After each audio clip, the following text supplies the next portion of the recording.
Di dalam dunia ini kita itu akan mengenal tentang bagaimana iblis menyerang kita, dan terlebih dahulu kita akan melihat alam sekitar kita, di mana kita memiliki suatu alam di mana ada langit dan ada laut. Kalau kita perhatikan baik-baik, saudara, antara langit dan laut itu sebetulnya tidak terbatas. Pernah tidak saudara mengagumi suatu pemandangan, jarak langit dan laut itu sangat dekat sekali, sepertinya tidak berpisah, itu menempel. Pernah enggak? Jadi laut sama langit itu kayaknya bersatu gitu. Nah, itu adalah suatu alam yang kita mengerti bahwa hidup kita ini ada di tengah-tengah ini. Dan ini digambarkan tentang yang disebutkan di sini adalah alam sadar dan alam roh. Jadi saudara, hidup kita sebagai orang pilihan Allah, ini manusianya, ya. Ini batasnya, mau mengisahkan tentang manusia ciptaan Tuhan. Dari awal mulanya, saudara, Allah menciptakan manusia itu selalu sempurna, ya.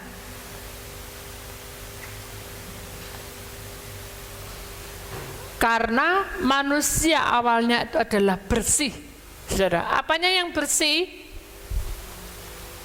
Kita punya 3 unsur, tubuh, roh, dan jiwa. Semuanya ini dalam paketan Tuhan adalah bersih di hadapan Tuhan.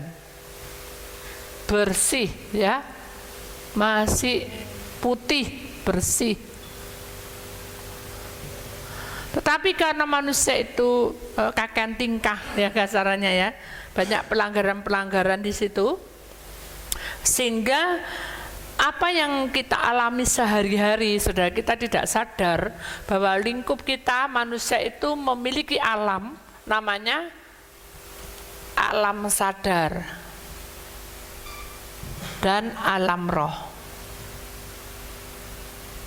Mengapa saya tidak kasih huruf besar? Karena roh adalah roh kita, bukan roh Allah. Kita akan bicara tentang alam sadar lebih dulu.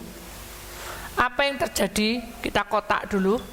Alam sadar ini, kalau kita perhatikan langit dan laut ini, saudara, suatu ketika gelora langit dan gelora laut ini akan membaur dan akan terjadi yang menyeramkan di sini, ya saudara. Nah, hidup kita di tengah-tengah itu. Dan kita tidak tahu batas kita antara alam sadar dan alam roh itu seperti ini. Jadi bergejolak manusia, hidupnya akan kacau seperti ini. Nah, sekarang kita akan masuk lagi lebih dalam lagi. Apa sih artinya? Kita akan perhatikan di sini satu ayat, saudara, di dalam Kolose 1 ayat 16a. Karena di dalam Dialah telah diciptakan segala sesuatu yang ada di surga dan yang ada di bumi. Jadi ini yang saya terangkan tadi, Tuhan menciptakan kita itu di surga dan di bumi itu selalu indah dan disempurnakan. Nah, dengan kesempurnaan yang Tuhan berikan itu, ada banyak manusia melanggar, saudara, pelanggaran, ya. Manusia mengalami suatu pelanggaran di sini, saudara, pelanggaran, hingga akhirnya jatuh di dalam dosa. Pertama-tama, kalau kita masuk di dalam dosa tentang alam sadar, saudara, mari kita akan perhatikan iblis itu masuk di dalam alam sadar itu dalam posisi seperti apa. Kita akan lihat alam sadar ini akan saya terangkan di sini, ya. Bisa minta ini tisu, oh ya. Ya, kita akan melihat di sini, saudara, alam skema dari alam sadar. Kita akan perhatikan di dalam tubuh manusia lebih dulu. Tubuh manusia. Di sini ada hati, ada pikiran.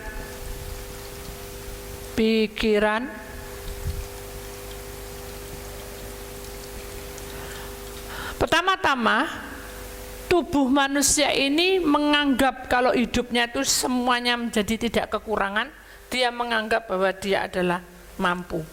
Ya, awalnya begitu, dia mampu dan dia berdiri dengan kemegahan dia, mungkin dia juga jadi berhasil dengan yang tidak memiliki apa-apa di dunia ini, yang masih kecil umur 10 tahun menginjak dewasa remaja, dia mengalami suatu pertumbuhan naik daun, kasarannya dia tidak kekurangan suatu apapun, tetapi hatinya kosong.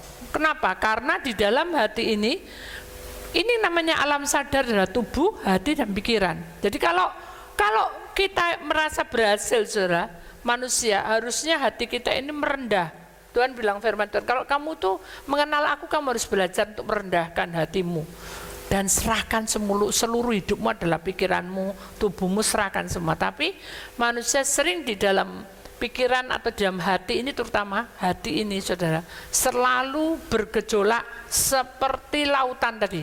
Bergejolak hingga akhirnya dia tidak pernah puas. Nah, iblis itu masuk dalam alam sadar itu ketika hati kita ini mulai mengalami sesuatu, saudara.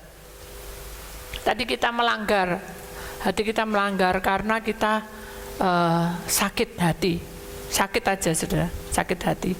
Mangkel sama suami karena suami itu melukai sedikit ya. Terus nanti lama-lama mangkel sama orang tua karena orang tua tidak tahu diri. Lama-lama mangkel sama sahabat yang dicintainya. Nah, ini cara pola iblis untuk masuki dalam alam sadar bahwa manusia ini akan mengalami luka. Namanya luka batin. Ciri-cirinya apa, Bu? Orang luka batin itu ketika iblis menyerang orang luka batin ini, ya apa ciri-cirinya? Ciri-cirinya adalah pertama-tama manusia tidak bisa dikendalikan. Jadi dia kalau sudah mangkel, dia tidak bisa melakukan apapun, saudara. Dia pengennya tuh teriak, tapi dia tidak bisa apa-apa. Jadi dia itu kayak umpama orang histeris dan dia melebihi dari apa ya, kemampuan kita. Kadang kan manusia gini, aneh ya, suamiku loh marah kok kayak kesetanan. Pernah enggak saya bilang itu? Istriku kemarah kok kayak kesetan. Nah, alam sadar ini iblis serang di sini. Jadi kalau orang luka batin itu hidupnya selalu dihantui dengan perkara-perkara yang membuat arahnya ke mati. Nah, ini arahnya ke mati. Ya. Arahnya ke mati. Kenapa? Karena iblis sudah mengambil alih hatimu. Iblis sudah bertahta di sini. Loh ya apa, Bu? Contoh nih, ini anak sekolah minggu.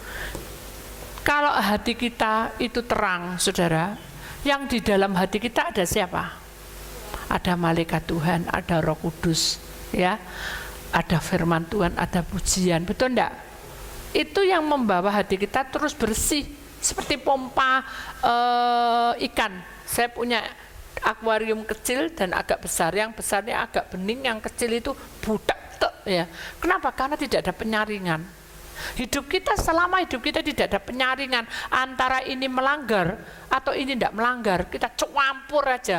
Nah, itu tidak ada penyaringan hingga hidup kita ini diambil alih oleh iblis. Kalau iblis sudah mengambil alih, alam sadar kita ini sudah di luar kesadaran kita, di mana kita ini bisa melakukan apa ya? Orang bilang kalau kita setir, kita itu lagi kosong, hampa, ya, hati kita kemana? Bisa tabrakan, ya. Itu iblis yang ngarahkan, tidak mungkin Tuhan. Bisa saja melukai orang, ya, diem-diem dia marah sakampung kasaran. Itu sudah salah satunya, ciri-cirinya. Jadi kalau alam sadar itu sudah ketok kelihatan di depan kita ini bahwa ini berubah orang ini, itu alam sadar. Jadi iblis itu kerjai kita ketika pola hidup kita ini sudah berubah semua. Pola hidup kita ini yang tadinya itu cuma diem, jadi sekarang diem tapi sangat jahat gitu, sudah kejem. Orang kasarannya kejem. Bisa mukul suami, bisa mukul istri sampai bisa dipateni. Nah, itu adalah dibunuh aja atau dicekik sampai kita tidak bisa bernapas. Nah, ini adalah iblis yang ambil alih. Karena hati kita ini luka, tidak bisa ngimbangi luka kita. Loro hatiku, ya, sakit hatiku. Jadi kalau kita sadar, saudara, suami istri kalau punya kesalahan, dengar ini ya, jangan kita didokrin terus, tahu didokrin terus. Kamu setiap kali ada masalah, kamu tidak tahu kamu pernah selingkuh, kamu tidak pernah, terus didokrin. Nah, ini iblis ambil alih. Dua-dua bisa luka, suami istri. Akhirnya, saudara, akan terjadi perceraian. Ya kalau perceraian terus akhirnya menikah dengan laki-laki benar, perempuan yang benar, mereka kacau, malah kedugem, malah ke perempuan lain. Nah, ini iblis ambil tubuh kita dengan kasat mata. Tetangga kita tahu bahwa orang ini sudah berubah hidupnya, tambah tidak karu-karuan. Itu kasat mata, itu namanya adalah alam sadar. Nah, kalau dalam pikiran itu ya gitu, pikiran kita tuh elek tok, jelek tok, tidak ada pikiran yang baik. Semuanya tuh negatif, tidak ada yang positif, jelek semua. Curiga, gondok, mangkel, jengkel, dendam. Nah, ini pikiran. Nah, itu adalah alam sadar. Jadi orang lain tuh bisa lihat bahwa kamu marah, kamu dendam, kamu jengkel. Orang lain bisa melihat. Itu namanya alam sadar. Iblis tangkap kita dan kelihatan di sekitar kita. Orang-orang di sekitar kita bahwa kita ini sudah berubah hidup kita, karakter kita. Kalau kita dibilangi gitu, kita tidak terima. Kita gebrak meja, kita tendang meja, kita mangkel, kita marah. Nah, itu salah satunya. Alam sadar itu membentuk pola hidup manusia itu seperti itu. Iblis kerja. Kalau terus-terusan tidak dilepaskan, saudara, kita tidak doa pelepasan, tidak doa pengampunan, tidak baca firman, pokoknya sudah tambah jauh. Ingat, iblis itu langsung masuk, saudara, dengan cara beda lagi. Kalau tadi kita dikejai dengan keadaan hidup manusia, kita buat keluarga kita kacau, kita dibuat pekerjaan kita kacau, kita dibuat pergaulan kita kacau, pokoknya semua tidak ada yang seneng. Hari demi hari itu pokoknya nasib kita itu betul-betul sial. Nah, ini adalah alam sadar, ya. Jadi tubuh kita betul-betul dikejai. Nah, sekarang iblis itu ngasih iming-iming dulu, ngasih kasarannya, mencobai kita tuh cuma pelanggaran-pelanggaran gitu. Tapi karena kita ngikuti suara dia, kita marah kan ngikuti, kita jengkel ngikuti, gitu. Kita protes, kita tendang apapun, kita marah, kita teriak-teriak, itu kan ngikuti suara iblis, bukan suara Tuhan. Dia makin menjadi-jadi, saudara. Jadi makin jadi. Kalau tape dikasih ragi, tela itu kasih ragi, raginya enak, makin menjadi makin manis. Nah, ini juga polanya makin manis, bukan manis dipandang enak, sedap dirasakan atau sedap dipandang, malah enggak karu-karuan, hancur-hancuran. Kenapa? Mukanya sudah berubah, ya. Jadi kalau kita masuk ke alam sadar, muka ini sudah berubah. Matanya tuh, sorot matanya tuh sudah maunya membunuh, maunya menerkam, maunya marah, mau mukul, mau apa, matanya sudah kosong pandangannya. Bukan karena kena narkoba loh, kalau kena narkoba beda lagi ya, memang gitu. Terus tangannya itu sudah kudu mukul, ya, sudah pokoknya sudah di luar kemampuan kita. Itu iblis kerja seperti itu. Terus lama betul-betul fatal orang ini, ya saudara. Kita pergi kemana-mana kita tidak tahu. Laut tadi sama langit kan tidak beda jauh, sepertinya menyatu. Hidup kita juga gitu. Ketika iblis tahu bahwa posisi kita betul down dan kita depresi, saudara, alam sadar manusia itu digerakkan sama iblis, saudara. Kita kemana kita pergi, saudara, pasti tidak pas sial. Ya dim-dim kecekeluk, dim-dim kita keserempet, dim-dim kita apa. Nah, itu salah satunya alam sadar kita itu dikerjai sama iblis, hingga kita tuh hari demi hari yang ada cuma makanan semprotan, kata-kata kutuk, kata-kata kasar. Mari kita jangan sampai ke sana. Nah, terus ya apa, Bu? Enggak pelepasan kira-kira ya apa, Bu? Ya sudah, hancur rumahmu. Contoh aja, kalau kita masuk di dalam alam sadar iblis masuk, itu enak sekali, saudara. Contoh ya, ini rumah. Kalau iblis sudah masuk di dalam alam sadar kita, rumah kita ini sudah tidak bersinar, tidak ada cahaya, tidak ada kekuatan, tidak ada apapun, tidak ada doa, tidak ada apa-apa, semuanya tidak ada sesuatu yang membuat benteng di sini. Nah akhirnya saudara, begitu kita kerja, saudara, pagi siang malam kita kerja, ya, kita berusaha untuk apa, ngirit sengirit mungkin, saudara. Tapi namanya kita ndak ada doa, ndak ada Tuhan di tengah-tengah kita, malaikat Roh Kudus ndak ada. Maka manusia yang ada di sini walaupun 100 di sini, saudara, ndak ada pegangan apa-apa, kosong. Jadi mama ini 100 di sini ya, berarti orang-orang yang di tengah-tengah di dalam kerumunan ini tidak akan mendapat keselamatan. Mengapa? Karena tidak ada doa. Contohnya ya apa, Bu? Mereka ini pabrik, contoh aja. Ini pabrik, dan pabrik ini 200 orang. Kasarannya gitu aja. 200 orang, orangnya baik yang punya, bosnya itu. Terus karena bosnya ini kenal sama satu orang. Orang ini dia suka ke magic, suka kemana, ke orang pinter, ke peramal, ke dukun, kemana, karena dia itu pengen memperkenalkan diri sama si bos ini tadi, si A ini yang punya 200 orang tadi, dia kenalan, cuma jabat tangan gini loh, namaku Anton gitu, namaku Benny gitu. Transfer udah. Mulai iblis itu, alam sadar masuk sudah. Begitu masuk, saudara, karakter yang di dalam tubuh Pak Beni tadi, Pak Beni itu yang pedukunan tadi, dia itu mungkin punya roh yang suka perempuan, punya roh yang suka berkata-kata kotor, suka video porno, ke bawah. Si Pak Anton ini tadi suka ke situ. Jadi orang tuh jelas sekali melihat bahwa itu berubah. Yang paling seram, saudara, ketika si Beni ini tadi tidak suka hati sama si Sony atau si siapa tadi, Anton, dia karena sakit hati, dia pakai perdukunan dan dia pakai kerjakan ke situ. Nah ini semua kena di atas ini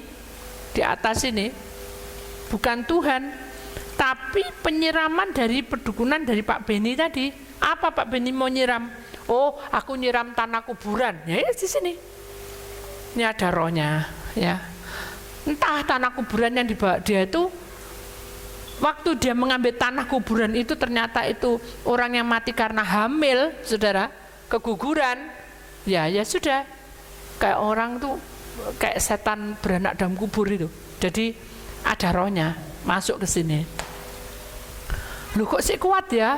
Dia ambil lagi. Mungkin dia tidak pakai tanah, dia memakai suatu benda, mungkin kain, namanya sikep, kata Tuhan. Nah kain itu dibeda-bedakan, ada kain putih, kalau orang bilang ilmu putih, ilmu hitam, tapi kain putih ini supaya diiketok, tidak celaka, tetap aja itu berbahaya. Nah kain itu diambil, dikasih mantra, dimandiin bunga, dan dia dijompan-jampin, sudah di sini ada kain, kelihatan saudara.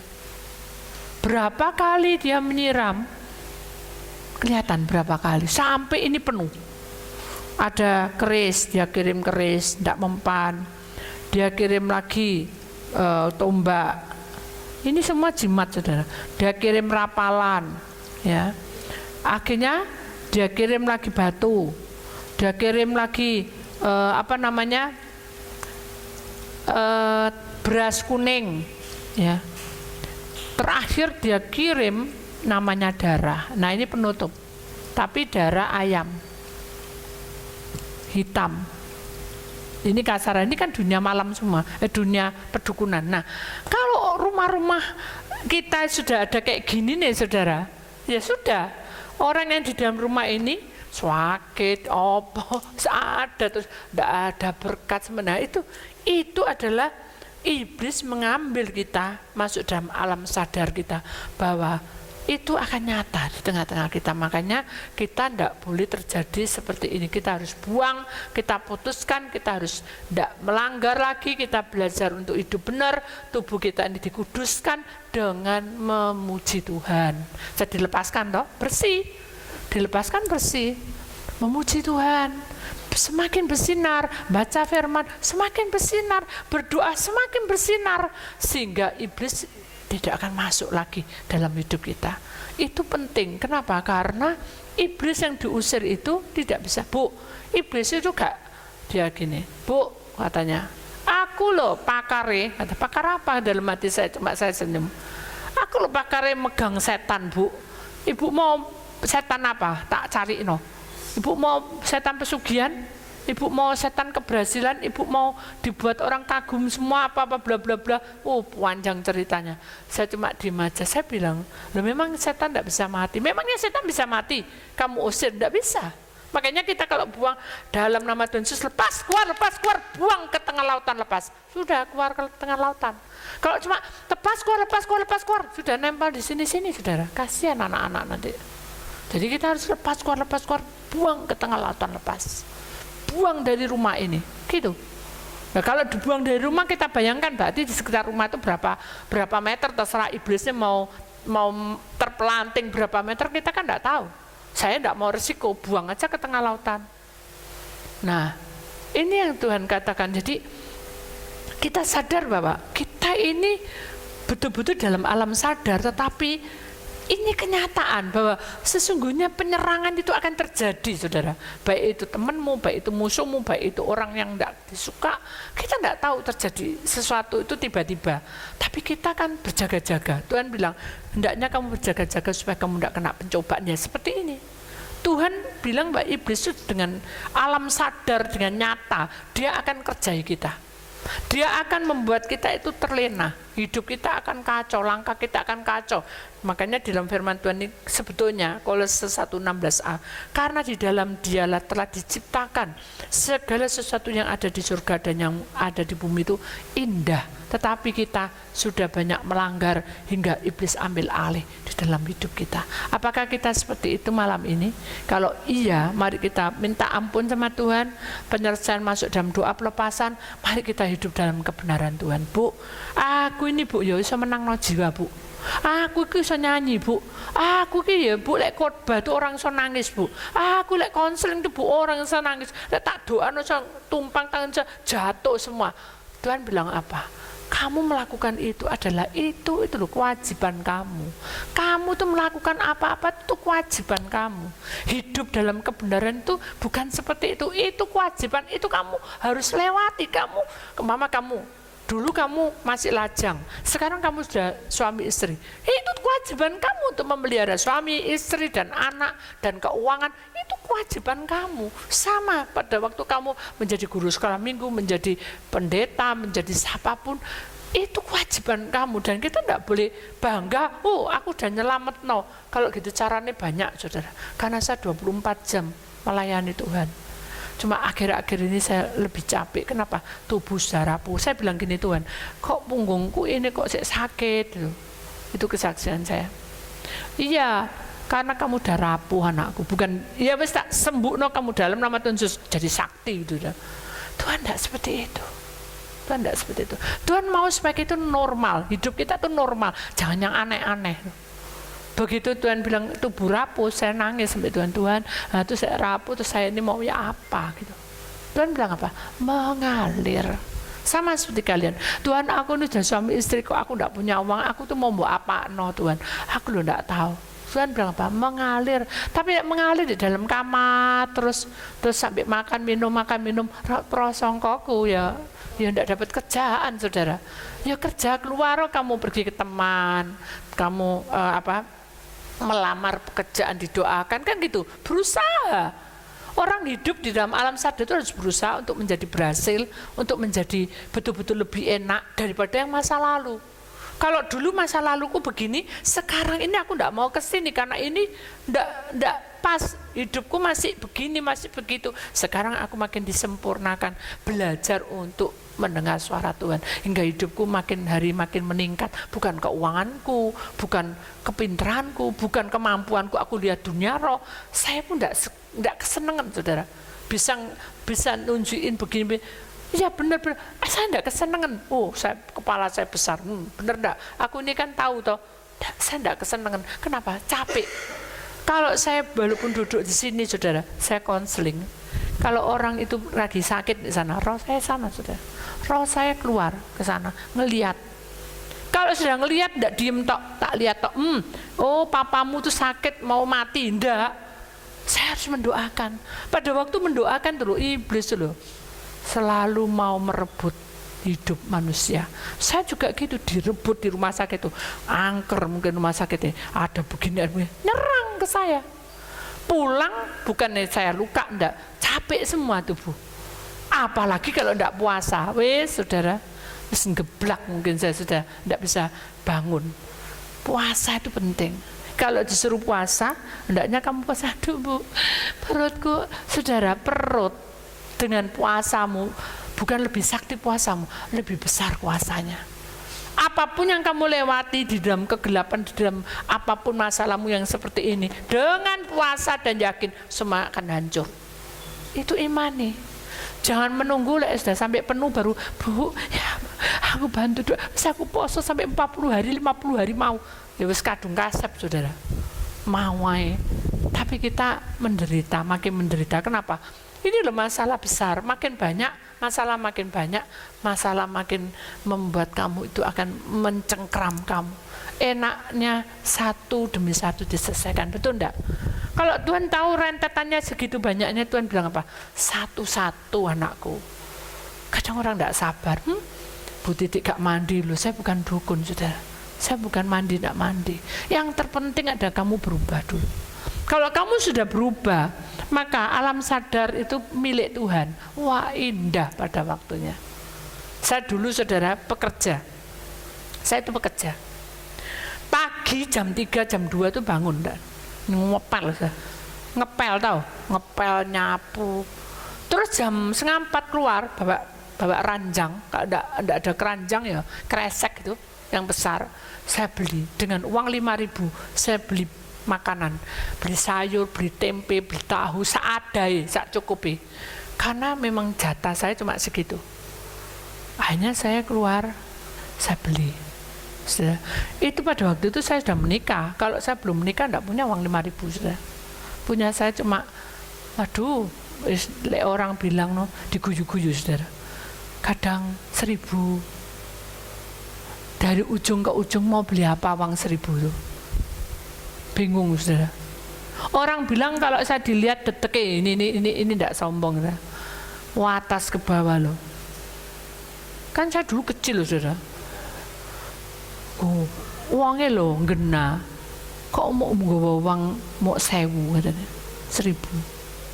Karena kan saya tidak bawa dompet, tak tekuk uangnya loh. Kelihatan, saudara. Orang itu kan mata setan itu memandang lewat orang, bukan setan gitu. Enak, saudara, kita kan lari. Setan tuh hinggap di dalam tubuh manusia dengan otak dan perasaan, dengan hati. Jadi ketika saya ke pasar, orang tuh ngeliatin. Ada yang nangkring gitu, orang laki-laki itu yang suka minum-minum tuh, nangkring. Jalan, darah dan sembunyi gelap, sudah. Saya sudah ketakutan. Tapi Tuhan tuh mengirim penolong. Saudaranya Koyan, namanya Cik Pucin tuh menemani saya. Loh, kamu ada apa malam-malam? Oh ya Cik, saya lagi belanja, ya tak barengi. Akhirnya saya lega dibarengi. Nggak dikasih uang loh, saya dibarengi tok. Udah ya pisah. Dia ke sana, nggak tahu beli apa, saya ke sana. Saya malu mbak uang 1.000. Terus ayo bareng kita belanja lah, ya lucu, sudah. Saya untung saya dipisah-pisah. Saya ya, kamu hati-hati, nanti pulang Padang, tunggu Padang, tahu tunggu terang, jangan gelap. Dulu itu jam 3:30 kan masih gelap, sudah. Jadi saya bingung, sudah. Puter sana balik lagi, orang tuh sampai apal. Iki lo wong jamu ibu. Dan suami saya kan toko ibu. Lek belanja loh.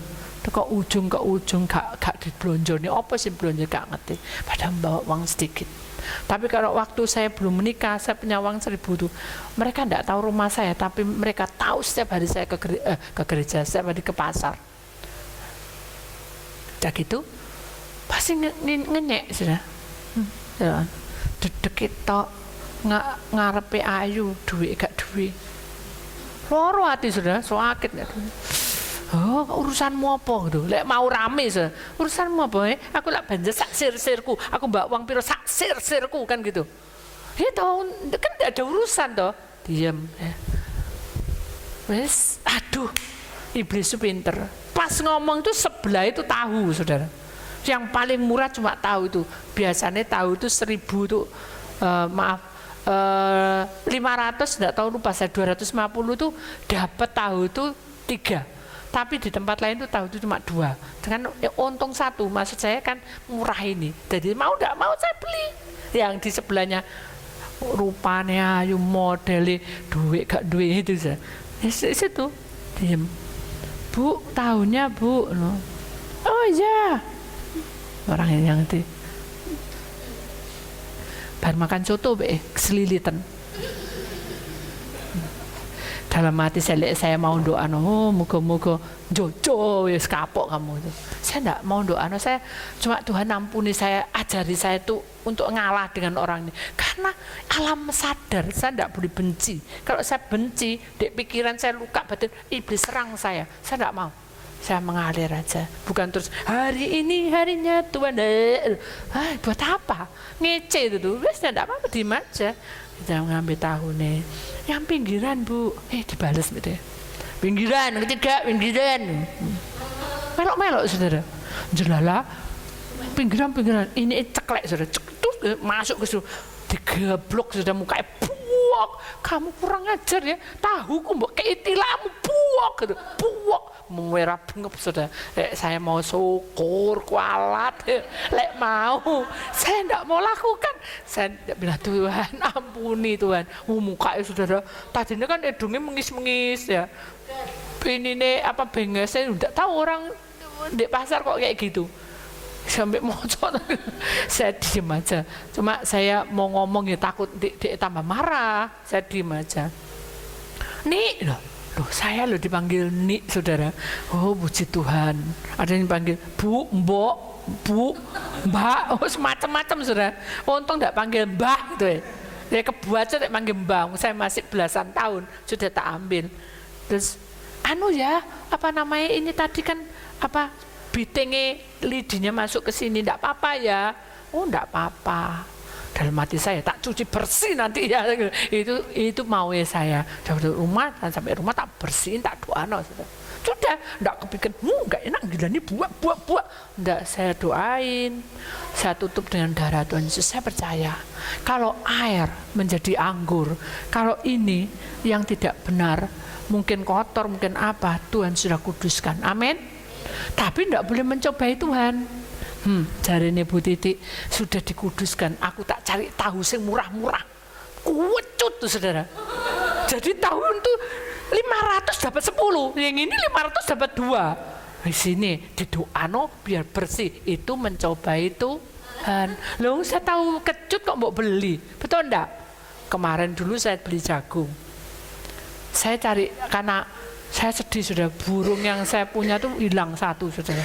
Jadi saya itu kayak orang kelenger saudara, aduh ndak berselera, beli jagung bu, apa-apa. Terus saya dalam hati, aku ndak selera makan ya, aku tak masak ini malam ini, masak apa. Tapi Tuhan bilang, singal, malaikatnya, sudah kamu beliau tahu di sebelah itu loh, makan, tapi jangan beli di sebelah katanya, beli yang di ujung sana. Ujung sana tadi mahal Tuhan, masak 1 tuh berapa ya lupa saya.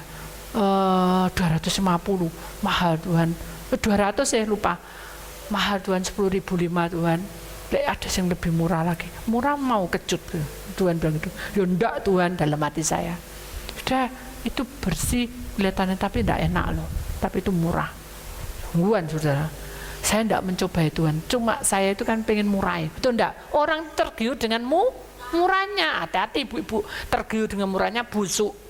Akhirnya saya pegang-pegang, Pada waktu berapa ini? Satu tuh ya, kamu beli 10 tak kasih itu 7.500. Kok 7.500? Tak kasih itu 750. Kok murah? Dan mati saya. Gede-gede saudara. Akhirnya dengan tidak sengaja, ya sih tak coba sih berapa baru gini loh. Baunya kocet itu. Berarti ini sudah dikum lama sekali. Ya ampun, terus tak lihat tongnya, ya ampun saudara, hitam jamuran itu. Siapa sih mau dalam hati saya?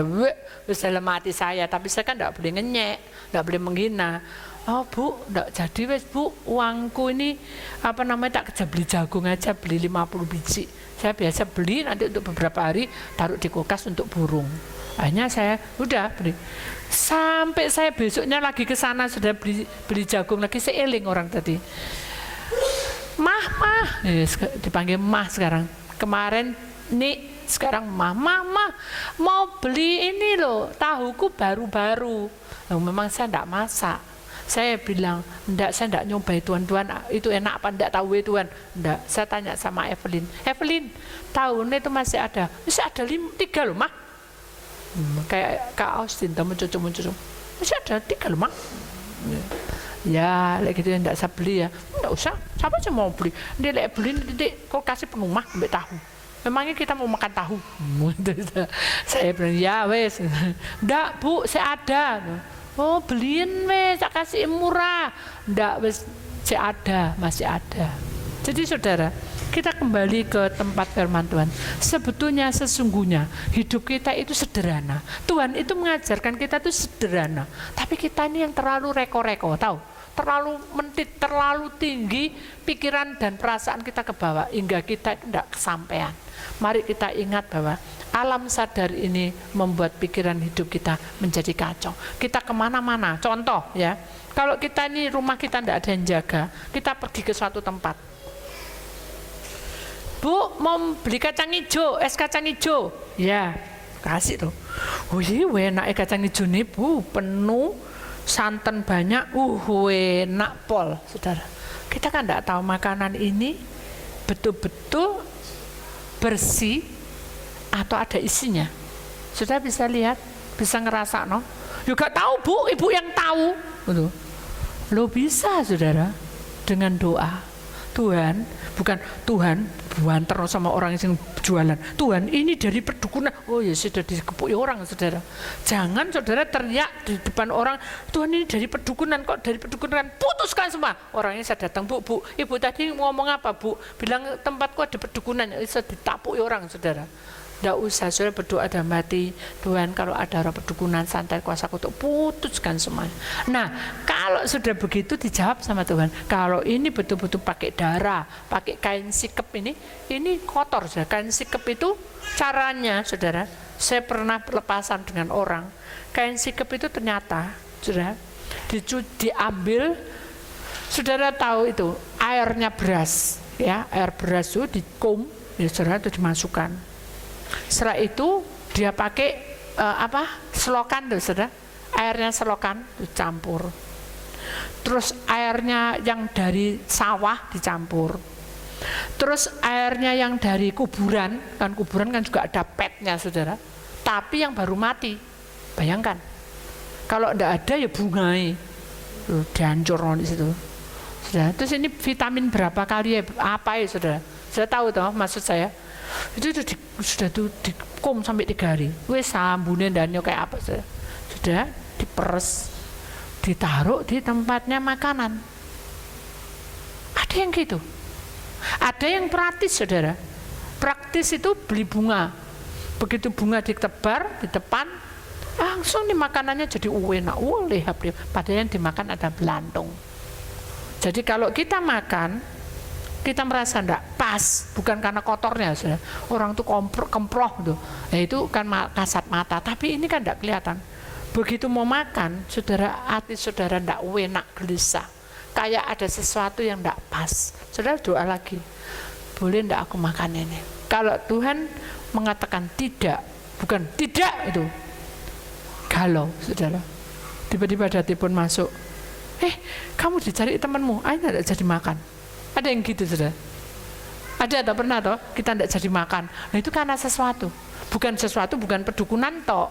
Memang ada sesuatu, mungkin saudara lagi kumat dan itu usus saudara infeksi, begitu kayak Lombok, saudara akan masuk rumah sakit. Tuhan dibatalno supaya kita tidak makan. Ada yang gitu. Pedukunan juga gitu. Jadi kita itu harus pinter-pinter menjaga hati kita dan hidup kita itu sesuai dengan firman Tuhan. Apa yang kita makan itu adalah anugerah Tuhan. Amin. Ada yang kita makan, enak, di situ bawa pulang, kok gak enak ya rasanya ya. Lah, itu ciri-cirinya ya Bu, belum tentu juga. Kadang nasi belum mateng, dimasukno di tempatnya bungkusan, nasi isik mentah, jadi perut mules. Ada juga yang gitu. Jadi marilah kita semua itu berdoa yang penting, karena dengan doa semuanya akan menjadi baik. Sekarang kita langsung ke alam roh, saudara. Kita akan melihat alam roh. Kita perhatikan di sini. Agak seram, jangan takut karena kita coba pakai minyak pengurapan. Alam roh itu adalah alam yang tidak kita lihat, di mana kita langsung ketemu dengan iblis. Ya. Langsung ketemu. Kalau ini kan pakai sarana, ya pakai sarana kembang, sarana apa. Kalau ini langsung bertemu dengan iblis. Loh Bu, aku loh tidak pernah ketemu sama iblis. Ya ini sekarang tak ceritani saudara. Alam roh itu adalah langsung bertemu dengan si iblisnya. Ya apa caranya Bu, kok bisa ketemu dengan iblis? Contoh. Ketika kita melihat video porno, halo? Apa yang dalam bayangan saudara? Akan terbawa di tempat tidur. Itu pasti. Ya saudara, kalau saudara tidak memutuskan, maka ini iblis akan masuk di dalam otak saudara. Masuk, ada genderuwo. Nah, itu tidak salah yang ini saudara, 1, 2, 3. Yang ini, seperti King Kong nih. Ya. Nah, genderuwo ini bisa masuk ke manusia dan berwujud saudara, tapi wujudnya seperti suami, seperti istri. Itu terjadi, ada itu kejadiannya, itu genderuwo. Jadi hidupnya itu langsung bertatap muka dengan iblis, dengan manusia. Nah kalau sudah posisi kayak gini, kita harus menjauh. Makanya kita jangan sampai kita tuh kebawa dengan video porno, dengan pikiran-pikiran kotor, karena iblis itu langsung ketemu. Karena kita mengundang. Ya kalau ini tadi kan disediakan, ya bunga, terus keris, ya kain apa-apa lah, itu disediakan berupa barang yang kelihatan dengan kasat mata karena alam sadar. Tapi kalau alam roh kita tidak tahu, kemasukan genderuwo, kemasukan wewe gombel, kita tidak tahu. Nah ini yang harus kita perhatikan baik-baik. Kita tidak mau ke sana gitu. Loh, ciri-cirinya apa sih Bu? Kok aku bisa ketemu sama setan-setan ini? Ciri-cirinya apa? Karena kita suka marah. Ingat, orang yang suka marah itu saya lihat saudara. Tapi tidak semuanya orang seperti itu. Orang yang suka marah itu, saya pernah lihat ada orang tengkar saudara. Saya kaget tuh, kok mukanya kok kayak binatang gitu. Matanya merah, ininya juga kayak leak gitu. Di sini ada ekornya. Saya kan tidak tahu kalau itu roh itu masuk sudah, dan dia betul-betul bertengkar, mau saling membunuh, nah itu. Jadi alam roh itu langsung dia masuk, bukan kerasukan, dia masuk dan dia mengerjai orang itu, sehingga kita pola hidupnya seperti setan. Nah ini, itu adalah dunia malam. Jadi kalau kita ke dunia malam, dugem, kita pulang malam-malam, itu yang nyegat saudara. Ya, jadi oh Bu, aku enggak berani Bu, aku tuh enggak kemana-mana Bu, aku tuh pernah saya digitukan di telepon sama orang, Bu jangan nakut-nakuti saya itu depan saya itu kuburan Bu, saya bla bla bla bla bla bla bla, cerita panjang lebar, saya takut sama merinding, sudah cerita semua, sudah, coba Ibu jangan sekali-kali menerangkan seperti itu, saya tidak suka bla bla bla bla, tak diem noy, sudah bicaranya sudah, masih belum. Saya ini penakut Bu, dari kecil saya tidak pernah ketemu sama setan. Coba bayangkan semenjak Ibu cerita begitu, saya sudah tidak bisa sejahtera. Ibu ini betul-betul sesat katanya. Sudah, saya tak pikir sudah, semantek sudah. Saya mangkel ya sudah. Sudah duduk. Ya, udah gini aja. Gitu sudah. Malang kerik sudah. Gini.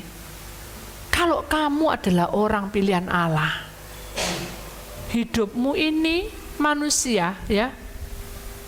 Ini aja. Kalau kamu pilihan Allah ya, dengarkan. Kamu itu berdoa, di atas kepalamu ini ada salib. Salib tok. Ya, pasti kalah, gitu dia. Terus kamu selalu mengalir, mengucap syukur. Akhirnya kamu memiliki kesabaran, ketelatenan. Di dalam hatimu ini ada malaikat. Nggak tahu malaikatnya mau kasih berapa. Kalau kamu suka memuji-muji Tuhan, malaikat pujian datang. Kalau kamu mengucapkan syukur, ya malaikat Gabriel, karena kamu wajahnya sukacita terus. Kalau kamu selalu tanya sama Tuhan, malaikat penerang datang. Kalau kamu suka kekeluargaan, cinta istri, cinta anak, cinta orang tua, cinta semuanya, itu namanya malaikat keluarga. Tuhan kirim malaikat keluarga. Lah kebek aku ambil malaikat. Terus seselan tempatku. Ya, dia memikirkan secara logika, secara sadar, alam sadar. Nggak bisa, alam roh itu nggak bisa dicerna dengan otak, dipikir dengan perasaan, dengan apa. Yang penting ketika kita memiliki Tuhan, malaikat dan Tuhan dan Roh Kudus, ini Roh Kudus yang membimbing kamu, itu ada.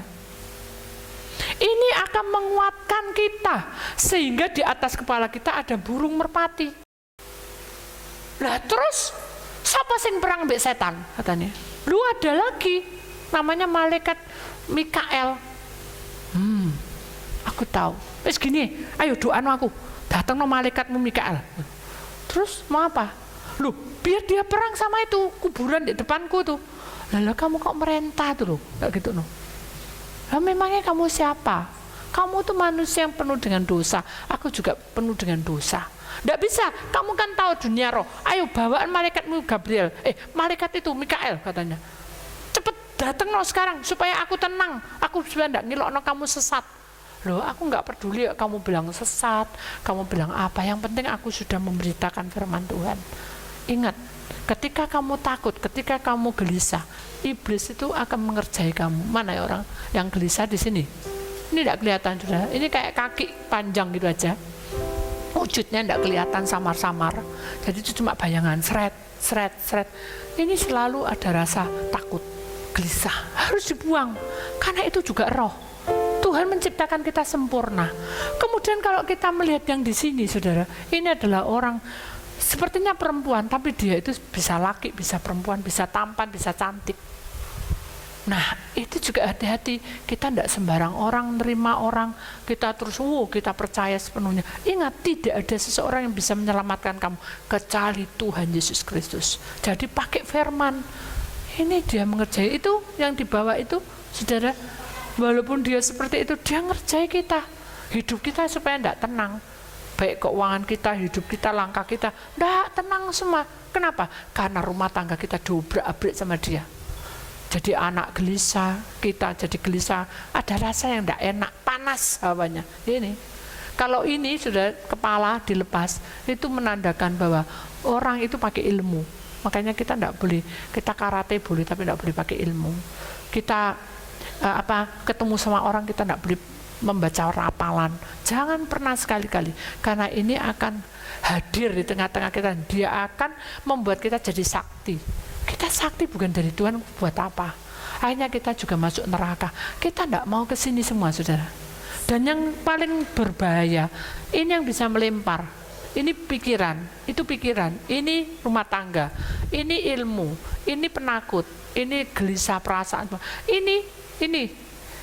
Kalau ini, saudara, rambutnya kan panjang, ya. Dan itu ketel, lebat. Ya. Kalau dia itu ada di pohon besar, dia suka di pohon besar, di rumah kosong, di rumah-rumah besar yang kosong, dia hanya melihat gini. Kalau aku suka sama Debbie, mama ya, Debbie itu suka ngelamun, tak lempar kamu sesuatu, karena aku suka aja, suka ngejak main Debbie, tak lempar Debbie. Dia punya kutu banyak, Tapi kutunya bukan kutu-kutu yang di rambut itu. Kutunya kelelawar, kelabang, lipan, ular kecil, ular besar, diambil itu, saudara. Yang diambil itu kelelawar aja, tak lempar. Debbie bukan kejar-kejar gitu, kayak kelelawar, bukan. Tiba-tiba Debbie hidupnya berubah, suka ke dunia malam, malam-malam pulangnya. Nanti kalau dia ambil kacoak, tahu kacoak, saudara? Kan kotor hidupnya, dilemparkan.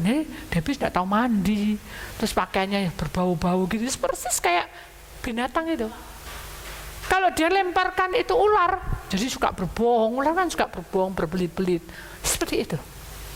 Kenapa? Karena Tuhan menciptakan kita tuh sempurna, tidak ada dosa, tidak ada apa pelanggaran. Itu yang harus kita hati-hati. Oleh gitu lah aku suka bohong, berarti ada ularnya. Ya kita harus waspada. Tuhan putuskan ketika masuk ke depan, aku suka bohong, putus no Tuhan, aku tidak mau kayak gini. Tuhan, aku suka marah, putus no. Diputuskan semua masalah yang tidak benar. Karena iblis ini mengintai kita, saudara. Kita lihat ayatnya. Kolose 1 ayat 16b, yang kelihatan dan yang tidak kelihatan, baik singgasana maupun kerajaan, baik pemerintah maupun penguasa, segala sesuatu diciptakan oleh Dia dan untuk Dia. Sebetulnya semua itu indah pada waktunya, tapi manusia yang membuat ulah sehingga iblis ikut peran. Iblis ikut peran. Jadi kita tidak boleh ke sana, saudara. Dan saudara jangan takut. Saudara nanti takut. Saya ditelepon, aduh semenjak datang ke tempatnya ibadah Bu Titi itu sekarang jadi penakut istri anak-anak saya. Kenapa? Pak, jadi telepon saya, tuh denger enggak? Antar no aku di kamar mandi. Lah memangnya kenapa, saudara? Rumah-rumahmu sendiri, kecuali kalau rumahnya orang di anu orang kan, loh itu rumah-rumahmu sendiri. Pak, apa sih ma? Antar no aku makan. Kenapa? Takut. Ini rumahmu, saudara. Ini rumah kita. Kalau kita selama berdoa, saudara percaya enggak? Ketika saya pelepasan, kadang ada yang ngikuti saya. Saya terasa dan saya Tuhan, ini apa Tuhan? Ya sudah, kamu gini mau apa? Sudah, enggak banyak omong. Ambil air, ambil minyak urapan, saya doa, tutup dengan darahmu Tuhan. Karena saya tahu bahwa roh-roh ini akan hancur. Kan saya sudah doa tadi, tidak ada yang menempel, tutup dengan darah. Tahu, saudara, Tuhan bilang apa? Kamu tuh memang tak sengaja, dia sisa di dalam belakangmu. Lu buat apa? Biar tahu, ini loh roh bunuh diri kayak gini. Terus roh wewe gombel dulu kayak gini. Siapa mau saya suka ngapalo gitu? Saya bilang, tidak Tuhan, aduh rasanya mual, saya sudah, perdukunan tuh saudara. Kalau perdukunan makanya saya tidak suka ikan. Setiap kali dilepaskan keluar dari mulutnya saudara. Kayak sisik, persis kayak ikan laut tuh, sudah, persis kayak lele, ular keluar, serut gitu. Jadi saya itu tidak mau ke sana, jadi makanya saya tidak suka ikan sampai detik ini. Kenapa? Mual. Gitu. Kalau saya pelepasan, ada roh yang tidak benar, mual kadang, malas mau makan. Sampai di rumah kadang makan cuma roti, makan saking ada prasela, ayo makan di mana? Ya sudah kita baru makan. Kalau tidak mending saya pulang, saudara. Kenapa? Males saya, ketemu dengan roh-roh kayak gitu tuh kita tidak suka. Ingat, jangan ke sini, kita tidak mau. Amin. Kita mau ke sini? Ya. Jangan ya, enggak katanya. Sampai ya Bu, aku gak gelem. Tapi nanti ada lagi yang mencoba itu kan. Gampang, lek kamu marah, tak serano sama Bu Titi. Loh memangnya kenapa? Aku mbak serano. Ya ben pelepasan setannya amarah ben keluar. Jangan saudara. Jangan mengerjai Tuhan. Kalau sudah tahu kamu marah, kamu bisa ngelepas sendiri. Tuhan, aku tidak mau marah. Amin. Aku tidak mau ngomel. Ngomel itu juga dari Tuhan? Bukan. Dari iblis. Nuntut itu dari Tuhan? Bukan, dari iblis. Kamu tahu Pak, dulu kamu bisa kerja, sekarang kamu itu tidak boleh saudara. Itu namanya menuntut, tidak boleh. Kita berdoa, kita berusaha. Amin. Tuhan ingin kita berubah. Itulah firman Tuhan saudara. Kita lihat selanjutnya. Lihatlah, awan itu bersinar punya cahaya, kita terbuka hati kita dari ujung kepala sampai ujung kaki. Tuhan mengurapi kita dengan berkat-berkat dan pelindungannya. Kita suka di sana saudara. Kenapa? Karena Dia memilih kita, menjadi pilihannya.